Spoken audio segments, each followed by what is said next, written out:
নবীজি বিচার করতেছেন, ইহুদির বক্তব্য শুনে মুসলমানের পক্ষে রায় না দিয়া রায়টা দিলেন ইহুদির পক্ষে। মুসলমান বেচারা অসন্তুষ্ট হয়ে গেলেন। তিনি চলে গেলেন হযরত ওমর রাদিয়াল্লাহু তাআলা আনহুর কাছে। কপাল কত খারাপ, তার কাছে গিয়ে বলছেন আমিরুল মুমিনিন। তিনি তো তখন আমিরুল মুমিনিন হন নাই, যে বলছেন ভাই ওমর, একটা বিচারের সানি করার জন্য আসছি। বলে সানি আসছো আমার কাছে? পয়লা গেছিলা কার কাছে? গেছিলাম মুহাম্মদ সাল্লাল্লাহু আলাইহি ওয়াসাল্লামের কাছে। দেখেন অবস্থাটা। সবকিছু শুনে মিলে আমি মুসলমান, চান্দা দেই, জিহাদের পয়সা দেই, সাথে সাথে থাকি, জামাতে নামাজ পড়ি, জিহাদের ময়দানে যাই। বিচারটা আমার পক্ষে না হয়ে রাসূল ইহুদির পক্ষে রায় দিয়ে দিলেন, এটা একটা কথা হইল নাকি? আপনি বিচক্ষণ মানুষ, সবকিছু শুনে মিলে আপনি বিচারটার সানি করে দেন।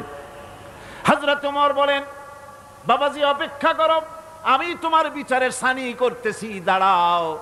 হযরত ওমর ঘরের মধ্যে ঢুকলেন।